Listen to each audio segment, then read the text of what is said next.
আসসালামু আলাইকুম। সবাই কেমন আছেন? আশা করি সবাই ভালো আছেন। আজ আপনাদের জন্য নিয়ে এসেছি গল্পের অন্তিম পর্ব। আশা করি গল্পটি আপনাদের ভালো লাগবে। তাহলে চলুন শুরু করা যাক। একটু পরে ক্লাসে গেলাম। প্রথম ক্লাস শেষ হতেই সামি এসে ক্লাসে ঢুকলো। মনে হচ্ছে ক্লাস শেষ হবার অপেক্ষায় ছিল। আমার দিকে একইভাবে তাকিয়ে আছে। কোনো রকম ক্লাস শেষ করে বাইরে চলে আসলাম। আজ আর ক্লাস করব না। নেহার কাছে মিমকে নিতে গেলাম। নেহা বলে, মিম নাকি সামিয়ার কাছে আছে। কি আর করার, অনিচ্ছা থাকা সত্ত্বেও গেলাম সামিয়ার রুমে। সামিয়ার দরজা নক করে বললাম, আসতে পারি? সামিয়া মাথা নিচু করে অনুমতি দিল। আমি মিমের কাছে গিয়ে বললাম, আম্মু বাসায় যাবে না? মিম বলে, হ্যাঁ বাবাই যাব। আমি বললাম, চলো আম্মু। মিম সামিয়াকে বলে, বাই মামুনি। সামিয়া বলে, বাই মামুনি। মিমকে নিয়ে দরজার কাছে আসতেই সামিয়া বলে, নীল তোমার সাথে আমার কিছু কথা আছে, প্লিজ শোনো। আমি তার কথা না শুনে দরজা খুলতে যাব, তখনই সামিয়া এসে আমার হাত ধরে বলে, প্লিজ নীল। আমি আর বলতে না দিয়ে ঠাস ঠাস করে থাপ্পড় দিয়ে বললাম, কোন সাহসে আমার হাত ধরেছিস? আমার থাপ্পড়কে সামিয়া সেখানে বসে কান্না করতে লাগলো। আমি সেদিকে খেয়াল না করে মিমকে নিয়ে রুম থেকে বেরিয়ে আসলাম। বাহিরে আসতেই মিম বলে, বাবাই মামুনি কান্না করছে কেন? আমি বললাম, তোমার মামুনি চকলেট খাবে তাই। মিম বলে, তাহলে দোকান থেকে এনে দাও। না, এই মেয়েকে কিছু বলে শান্তি নেই। সান্ত্বনা করে বললাম, তোমার মামুনি নিজে নিয়ে খেতে পারবে। এরপর নেহার কাছে গিয়ে বললাম, নেহা তুই এখন বাসায় যাবি? নেহা বলে, কেন? আমি বললাম, আমি এখন বাসায় যাব। নেহা বলে, আমি পরে ম্যামকে নিয়ে একেবারে যাব। আমি বললাম, ম্যাম মানে? নেহা বলে, মানে ম্যামকে নিয়ে যাব। আমি বললাম, ওকে আবার নিয়ে যাওয়ার কি আছে? নেহা বলে, না মানে ভাইয়া। আমি গম্ভীর হয়ে বললাম, ঠিক আছে। আমি আর কথা না বাড়িয়ে মিমকে নিয়ে বেরিয়ে যাব। ঠিক তখন মিমির সাথে দেখা। এরপর ওর সাথে কথা বলার জন্য ওকে নিয়ে একটা গাছের নিচে বসলাম। মিমি আমাকে বলে, সরি নীল, আমার জন্য সামিয়া ম্যাম তোমার সাথে সেই দিন খারাপ আচরণ করলো। আমি বললাম, আরে না, এসব বাদ দাও।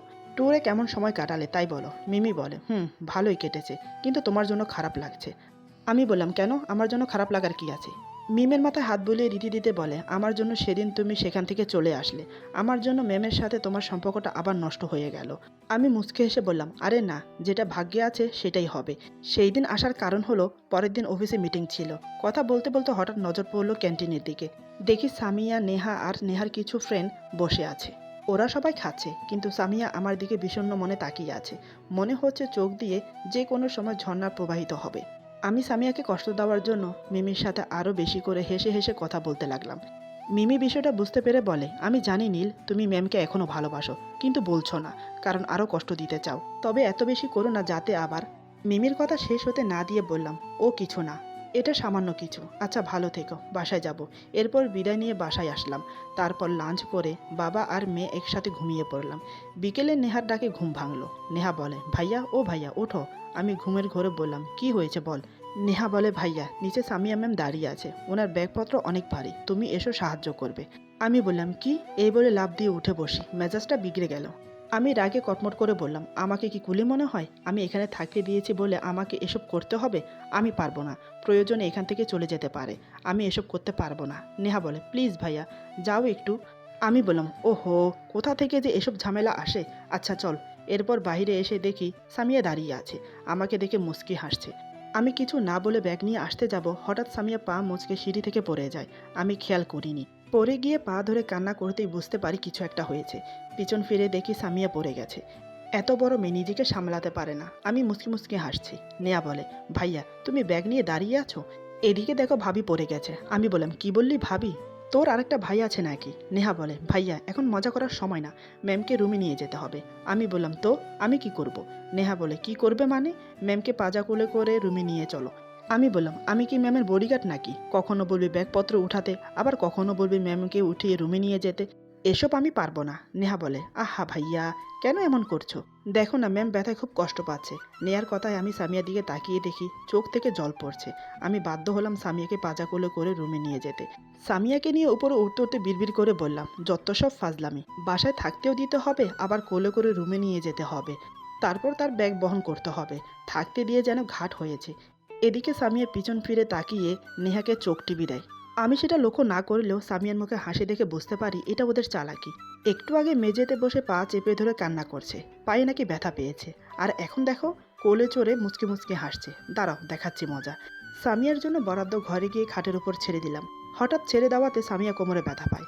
কোমর দু হাতে চেপে ধরে বলে, ওমা খুব জোরে লেগেছে। আমি বললাম, একটু আগে মিথ্যে অভিনয়টা ভালোই করেছো, নিজের ইচ্ছায় পড়ে গিয়ে ভালোই কান্নার অভিনয় করেছো। তুমি কি ভেবেছো আমি কিছু বুঝি না? তবে একটা কথা সত্যি, তোমার অভিনয় বাস্তবকেও হার মানাবে। অভিনয় করতে মানুষ সত্যি সত্যি কান্না করে, সেটা তোমাকে দেখেই প্রথম উপলব্ধি করলাম। তবে একটা কথা মাথায় রেখো, আমার পিছনে লাগতে এসো না, তাহলে কিন্তু জীবনটা নরক বানিয়ে দেবো। ভাড়াটিয়ার মতো এসেছো, ভাড়াটিয়ার মতো থেকো। কথাগুলো মাথায় যেন থাকে, এই বলে নিজের রুমে চলে এলাম। সামিয়া আমার কথা শুনে এবং আমার আচরণ দেখে মনে খুব কষ্ট পায়। সে রুমে বসে কান্না করছে। নেহা এসে বলে, কি ব্যাপার ভাবি, অভিনয় করতে গিয়ে কি সত্যি সত্যি লেগে গেল? সামিয়া বলে, তোমার ভাই আমাদের থেকেও এক কদম এগিয়ে আছে। সে আমাদের প্ল্যান ধরে ফেলেছে, তার জন্য আমাকে কোল থেকে ফেলে দিয়েছে। কোমরে খুব লেগেছে। নেহা বলে, কি বেশি লাগেনি তো? সামিয়া চোখের পানি মুছে বলে, না তেমন লাগেনি। নেহা বলে, এই বাসায় থাকতে হলে তোমাকে অনেক কিছু সহ করতে হবে, তাতে কিন্তু ভেঙে পড়া চলবে না। আমার ভাইয়া কেমন মানুষ তা হয়তো এতদিনে বুঝে গেছো। সামিয়া বলে, তার বলতে তারপর এইভাবে সন্ধ্যা পেরিয়ে গেল। আমি আমার রুমে ছিলাম। রাতে ডিনার খেতে যখন ডাইনিং টেবিলে গেলাম, তখন দেখি সামিয়া আমার পাশের চেয়ারে বসেছে। আমি রাগিত সুরে নেহাকে বললাম, নেহা, উনি কি এই বাড়ির সদস্য? উনি এখানে কেন বসেছে? ওনার এটা মাথায় রাখা উচিত, উনি এই বাড়ির ভাড়াটিয়া শুধু। এখানে বসার সাহস হলো কি করে? নেহা বলে, ভাইয়া এমন করে বলছো কেন? আমাদের সাথে খেলে কি হবে? আমি বললাম, বাসায় থাকতে দিয়েছি, তাই বলে এই নয় মাথায় তুলে বসাতে হবে। ঠিক আছে, তোরা যা মন চায় তাই কর। এই বলে না খেয়ে চলে আসি। একটু পরে বুঝতে পারলাম কে যেন রুমে ঢুকছে। আমি তাকিয়ে দেখি সামিয়া। আমাকে তাকাতে দেখে করুণ সুরে বলে, প্লিজ তুমি আমার উপর রাগ করে না খেয়ে থেকো না, শরীর খারাপ করবে। আমি নিচের দিকে তাকিয়ে বললাম, দেখুন আমি আপনাকে এখানে থাকতে দিয়েছি বলে এই নয় যে আপনি যখন ইচ্ছে তখন আমার রুমে আসবেন। আমার শরীর খারাপ হবে কি না হবে সেটা আমি বুঝবো। কাউকে আলগাপিরিত দেখাতে হবে না। এখন আমার রুম থেকে বের হয়ে গেলে খুশি হতাম। সামিয়া আর কিছু না বলে আমার রুম থেকে বের হয়ে গেল। আমি কিছুক্ষণ বসে থেকে ছাদে চলে গেলাম। ছাদে বসে মেঘের খেলা দেখছি। হঠাৎ পিছনে কারোর আসার শব্দ শুনতে পেলাম। তাকিয়ে দেখি সামিয়া আসছে। সামিয়াকে দেখে আমি নিচে নেমে আসতে চাইলে সামিয়া আমার সামনে এসে দাঁড়িয়ে বলে, নীল, আমাকে কি মাফ করা যায় না? আমি পারছি না আর। আমি মানলাম সেদিন ভুলটা আমারই ছিল, কিন্তু আমার জায়গায় তুমি থাকলে কি করতে? প্লিজ আমাকে ক্ষমা করে দাও। আমি বললাম, ম্যাম, আপনি আমার বাসায় থাকার জন্য বা আমার কাছে আসার জন্য বিভিন্ন চেষ্টা করেছেন, সেগুলোতেও সফলও হয়েছেন, কিন্তু আবার আপনি কি চাচ্ছেন? আপনিও কি আমাকে পরিবার ছেড়ে যেতে বাধ্য করছেন? বের হয়ে যেতে বললে যাচ্ছি, তবুও আপনি আমাকে সেই মিথ্যে ভালোবাসার মায়া জড়াতে পারবেন না। তাছাড়া আমি তো চরিত্রহীন। একজন চরিত্রহীনের সাথে কি আপনার যায়? সুতরাং বলি কি, আপনি এসব বাদ দিয়ে নতুন করে জীবন শুরু করেন। এই বলে নিজের রুমে আসলাম। রুমে এসে ঘুমিয়ে পড়ি। সামিয়া রুমে এসে বলতে লাগলো, নীল, তুমি আমার প্রতি যতই রাগ অভিমান করো না কেন, আমি তোমার সেই রাগ অভিমান সব আমার ভালোবাসা দিয়ে শেষ করে দেব। আমি জানি তুমি আমাকে এখনও ভালোবাসো, কিন্তু আমাকে কষ্ট দিতে চাও। দাও, সমস্যা নেই, তোমার সব কষ্ট মাথা পেতে সহ করব, তবুও তোমাকে ছাড়বো না। এখন শুধু সময়ের অপেক্ষা। এসব ভাবতে ভাবতে সেও ঘুমিয়ে পড়ে। সকালে আমার ঘুম ভাঙল অপরিচিত কণ্ঠে। চোখ খুলে দেখি সামিয়া কফি হাতে নিয়ে দাঁড়িয়ে আছে। আমি রেগে গিয়ে বললাম, এই আপনার সমস্যা কি? হ্যাঁ, ইচ্ছে মতো আমার রুমে আসছেন, আর আপনার কি কমন সেন্স নেই? কারোর রুমে ঢুকতে গেলে অনুমতি নিতে হয়। সামিয়া বলেন, না মানে তোমার কফি। আমি কফি হাতে নিয়ে এক চুমুক দিয়েই বুঝলাম এটা সামিয়া তৈরি করেছে। খুব টেস্ট হয়েছে। তারপরও আমি বললাম, এটা কে বানিয়েছে? সামিয়া খুশি হয়ে বলে, আমি বানিয়েছি। কেমন হয়েছে? কফিটা সামিয়ার গায়ে ছুঁড়ে মেরে বললাম, ছি, এসব মানুষ খায়? কি বানিয়েছেন এসব? কফিও বানাতে পারেন না? যান চোখের সামনে থেকে। সামিয়া কফির মগটা হাতে নিয়ে কান্না করতে করতে রুম থেকে বেরিয়ে গেল। আমার হাত থেকে মগ নেওয়ার সময় দেখি ওর হাত লাল হয়ে আছে। তার মানে কফিটা ওর হাতে পড়েছে। নিজের কাছে খারাপ লাগছে, কি করে করলাম এমন। আমি মনে মনে ভাবছি, এমন আচরের জন্য সরি বলে নেব। ফ্রেশ হয়ে নিচে এসে নেহাকে বললাম, তোর ম্যাম চলে গেছে কি? নেহা বলে, অনেকক্ষণ হলো গেছে, হাতে নাকি গরম পানি পড়েছে, এই জন্য মেডিসিন নিয়ে একেবারে কলেজে যাবে। নেহার কথা শুনে নিজেকে খুব নিকৃষ্ট মনে হলো। কি করলাম আমি? নেহা বলে, কি ভাবছো ভাইয়া? আমি বললাম, না কিছু না, চল। নেহা বলে, চলো। কলেজে এসে বন্ধুদের সাথে আড্ডা দিচ্ছি। এমন সময় পিয়ন এসে বলে, প্রিন্সিপাল স্যার আমাকে ডাকছে। আমি রুমের কাছে এসে বললাম, may I come in sir? Sir বলে, এসো। রুমে প্রবেশ করে দেখে সামিয়া স্যারের সামনে বসে আছে। আমি বললাম, আমাকে কেন ডেকেছেন? স্যার বলে, তুমি মিস সামিয়ার অ্যাসিস্ট্যান্ট, কিন্তু তুমি তাকে কোনো সময় দিচ্ছ না কেন, জানতে পারি? বুঝতে পারলাম আমার নামে কমপ্লেন করেছে সে। আমি বললাম, স্যার আপনি কি চান আমি টিচি নিয়ে এই কলেজ থেকে বের হয়ে যেতে বাধ্য হই? স্যার বলে, না, তবে এটার জন্য কলেজ থেকে টিচি নিয়ে বের হয়ে যাওয়ার কি আছে? আমি বললাম, আমার দ্বারা এসব হবে না। আমার মতো একজন চরিত্রহীন লুচ্চা কি করে একজন টিচারের অ্যাসিস্ট্যান্ট হতে পারে?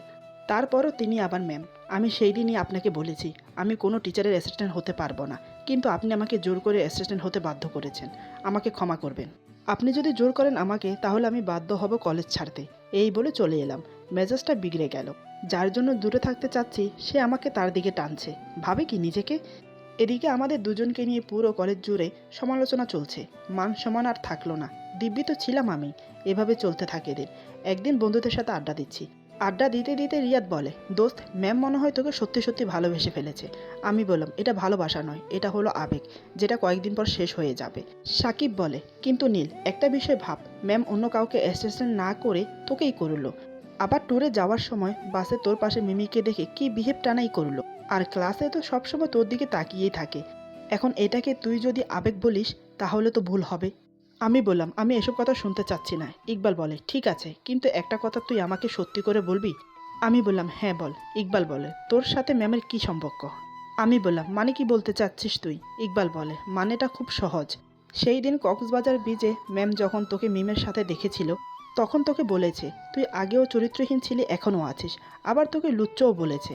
প্রথম দিন বরণ করার সময় ম্যামকে দেখে চমকে ওঠা, ক্লাসে তোর দিকে তাকিয়ে থাকা, ইত্যাদি ইত্যাদি। তুই আর ম্যাম একে অপরকে আগে থেকেই চিনিস। এবার সত্যিটা বল প্লিজ। আমি কি বলবো ভেবে পাচ্ছি না, মাথা নিচু করে বসে আছি। আমাকে চুপ করে থাকতে দেখে রিয়াদ বলে, প্লিজ ভাই, তুই আমাদের বন্ধু ভেবে থাকলে বল। আমি আর না বলে পারলাম না। তারপর আমি আমার সাথে ঘটে যাওয়া সব ঘটনা ওদেরকে বললাম। আমার সব কথা শুনে ইকবাল বলে, দোস্ত তোর উপর দিয়ে এত কষ্ট গেছে, আর তুই এসব কিছু মুখ বুঝে সহ করেছিস। তুই আমাদের জানানোর প্রয়োজন মনে করলি না? আমি বললাম, আমি চাইনি নিজের কষ্টটা প্রকাশ করতে। ইকবাল বলে, বুঝলাম, এখন সব কিছু ভুলে গিয়ে আগের মতন হওয়া যায় না। তুই সব কিছু ভুলে মেনে নে ভাই। বেশি কষ্ট দিতে যেয়ে যেন আবার হারিয়ে না ফেলিস। সাকিব বলে, হ্যাঁ নীল, ইকবাল কিন্তু ঠিকই বলছে। আমি বললাম, আরে না, হারিয়ে যাবে কোথায়, এখন আমার বাসায় থাকে। ইকবাল বলে, কি, তোর বাসায় থাকে? আমি বললাম, হ্যাঁ আমার বাসায় থাকে এখন। এখন আমি আসি, বাসায় যেতে হবে। ওদের কাছ থেকে বিদায় নিয়ে আসার সময় আবার কলেজের এক মেয়ের সাথে দেখা হয়। আমি মেয়েটার সাথে পড়ার বিষয় নিয়ে কথা বলি, কিন্তু সামিয়া দেখে অন্য কিছু ভেবে বসেছে। আমার দিকে রাগিত দৃষ্টিতে তাকিয়ে থাকে। কিছুক্ষণ পর আমি বাসার দিকে রওনা দিলাম। এভাবে আরও কিছুদিন কেটে গেল। সামিয়া আমার বাসায় আছে। এখন আর আমাদের সাথে খেতে বসলে আপত্তি করি না। ভাবলাম একা একা মেয়েটা কোথায় খাবে, তবে আমি এড়িয়ে চলি। একদিন কলেজের ক্যাম্পাসে বসে বন্ধুদের সাথে আড্ডা দিচ্ছি। হঠাৎ ইকবাল বলে, না দোস্ত, এভাবে আর হচ্ছে না। ভাবির কষ্ট আর দেখা যাচ্ছে না। এবার কিছু একটা করে ইতি টানতেই হবে তোকে। আমি বললাম, ভালোই তো চলছে দিন, এখানে কষ্টের কি দেখলি?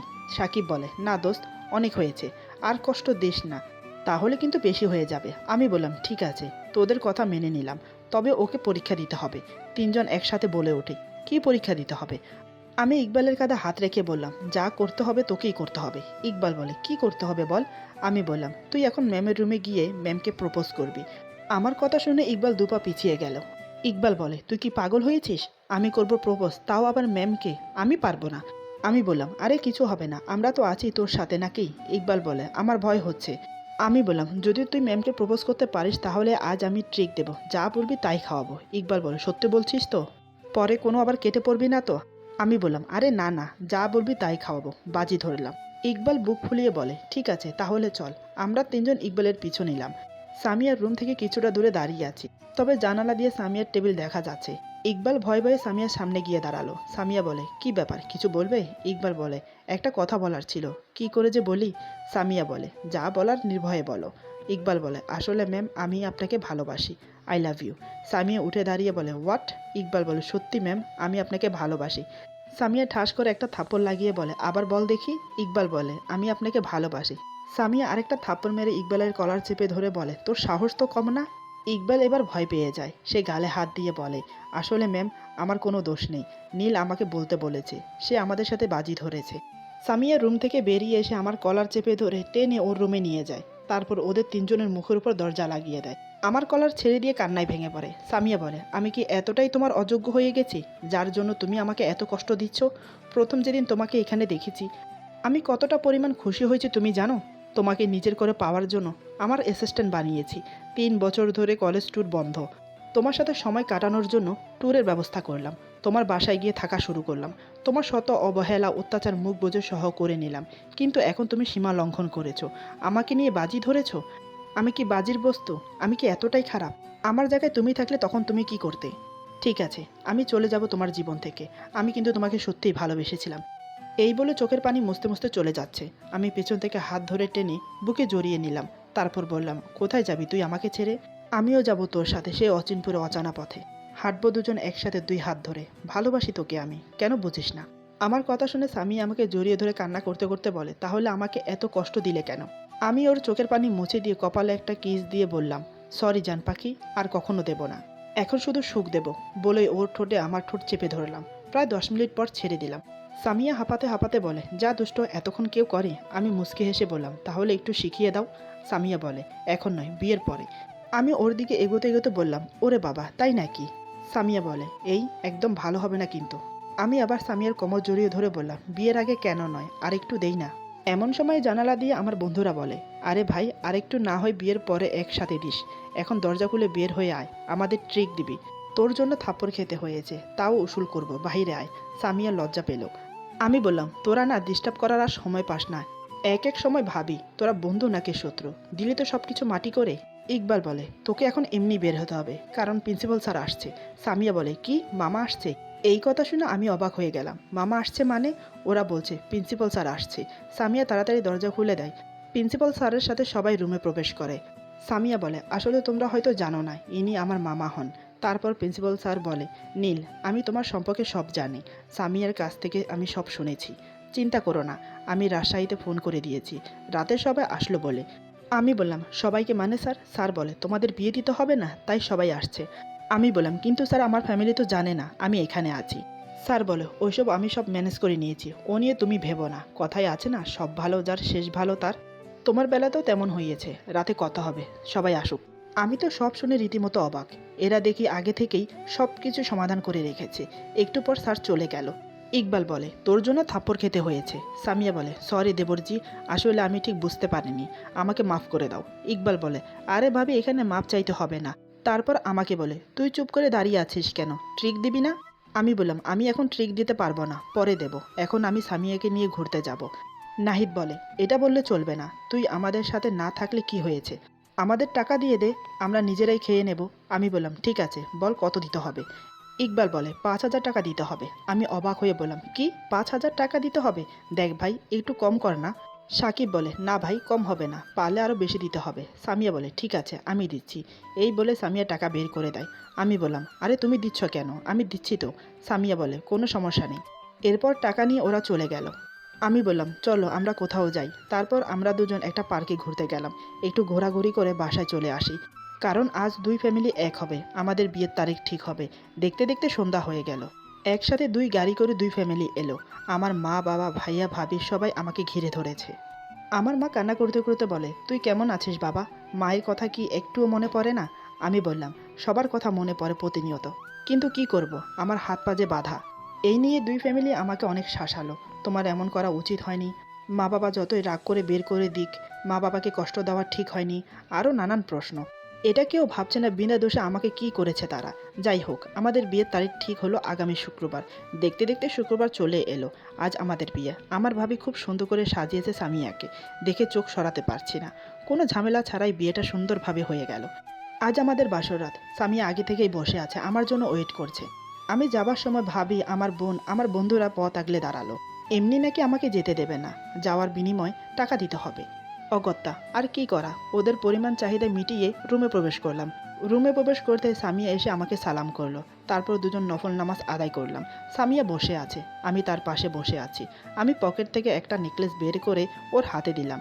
নেকলেস দেখে বড় বড় চোখ করে সামিয়া বলে, এটা তো সেই নেকলেস যেটা তুমি মিমিকে দেবে বলেছিলে। আমি বললাম, তোমার দেখি সবই মনে আছে, প্রখর শক্তি ভালো। সামিয়া বলে, এটা মিমির জন্য কিনেছো, মিমি নিল না বুঝি? আমি বললাম, আরে মিমিকে দেবো এটা বাহানা ছিল, তোমাকে রাগানোর জন্য, এটা তো আমি তোমার জন্য কিনেছিলাম। সামিয়া বলে, তুমি আমাকে অনেক কষ্ট দিয়েছো, আমি তোমাকে আজ ছাড়বো না। এই বলে আমাকে শক্ত করে জড়িয়ে ধরে। আমি বললাম, আরে আরে কি করছো? বিয়ের আগে তো হাফ বাসর তুমি করে নিয়েছো, জড়িয়ে ধরা, কিস করা, বাকিটুকু অন্তত আমাকে করতে দাও। এই রোমান্টিক রাতে সব কিছু রোমান্টিক হওয়া চাই। সামিয়া বলে, আচ্ছা তাহলে সব কিছু আমি করেছি, তুমি কিছু করনি? আমি বললাম, আমি আবার কি করলাম? সামিয়া বলে, 3 দিন আগে আমার অফিস রুমে জড়িয়ে ধরে কে কিস করেছে, তাও আবার 10 মিনিটের জন্য। নিঃশ্বাস বন্ধ হয়ে গিয়েছিল, উফ, ছেড়েছিলে বলে একটু নিঃশ্বাস নিতে পেরেছি, তা না হলে তো দম আটকে মরেই যেতাম। আমি বললাম, 3 বছর তোমাকে ছেড়ে কতটা কষ্টে ছিলাম তুমি জানো, তার বিনিময়ে এতটুকু হতেই পারে। এখন কথা বাড়িয়ে রোমান্টিক মুহূর্তগুলো নষ্ট করো না, আমাকে আমার কাজ করতে দাও। সামিয়া বলে, কি করবে তুমি? আমি বললাম, কি করব আর, বাসর রাতে হাজব্যান্ড ওয়াইফ যা করে। এই বলে সামিয়াকে আমি বুকে টেনে নেই। সামিয়া আমাকে শক্ত করে জড়িয়ে ধরে বলে, কখনো কষ্ট দেবে না তো? আমি বললাম, আহা, এসব কথা এখন জিজ্ঞেস করতে নেই, এখন শুধু ভালোবাসার কথা। এই বলে আমি ওকে বুকের সাথে শক্ত করে জড়িয়ে ধরে ওর ঠোঁটে ঠোঁট মিশিয়ে দিলাম। সামিয়া পরম তৃপ্তিতে চোখ বন্ধ করে উপভোগ করছে। আমি সামিয়াকে আদর করতে করতে পাগল করে দিচ্ছি। একসময় দুজনে প্রবল উত্তেজনার সীমানায় পৌঁছে গেলাম। আমি সামিয়ার কানে কানে বললাম, আমি সঙ্গম করতে চাচ্ছি, তুমি প্রস্তুত তো? সামিয়া বলে, ধুর দুষ্ট, এসব কেউ জিজ্ঞেস করে? আমি বললাম, জিজ্ঞেস করাটা খুবই জরুরি। প্রথমবার যদি ব্যথা পাও তাহলে তো আমাকে মারবে। সামিয়া বলে, এখন কিন্তু বেশি হয়ে যাচ্ছে। আমি বললাম, ঠিক আছে ঠিক আছে, সম্মতি যখন পেয়েছি তাহলে আর দেরি কিসের। এই বলে দুজনে সঙ্গমে লিপ্ত হই। পরম সুখের তাড়নায় দুজন এনজয় করতে থাকি। এতদিনের স্বপ্ন, আশা, আকাঙ্ক্ষা সব পূর্ণ হয়েছে আজ। তারপর থেকে শুরু হলো আমাদের সুখের জীবন। ঢাকার বিজনেস আমি দেখি, আর আমাদের নিজস্ব বিজনেস বড় ভাইয়া দেখে। মা বাবা সবাইকে নিয়ে সুখের পরিবার। নেহা মিম আমার মা বাবার কাছেই থাকে। নিজের মেয়ে হিসেবে, নাতনি হিসেবে দুজনকে আপন করে নিয়েছে। আজকের গল্প এখানে সমাপ্ত।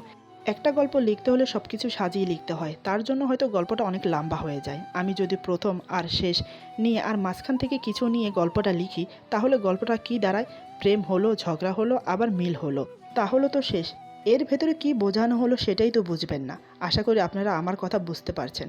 আপনারা সবাই আমাকে সাপোর্ট করে এই পর্যন্ত এনেছেন, তার জন্য আপনাদের সবাইকে অসংখ্য ধন্যবাদ। আশা করি সামনেও আপনারা আমাকে সাপোর্ট করবেন। সবাই ভালো থাকবেন, সুস্থ থাকবেন। আল্লাহ হাফেজ।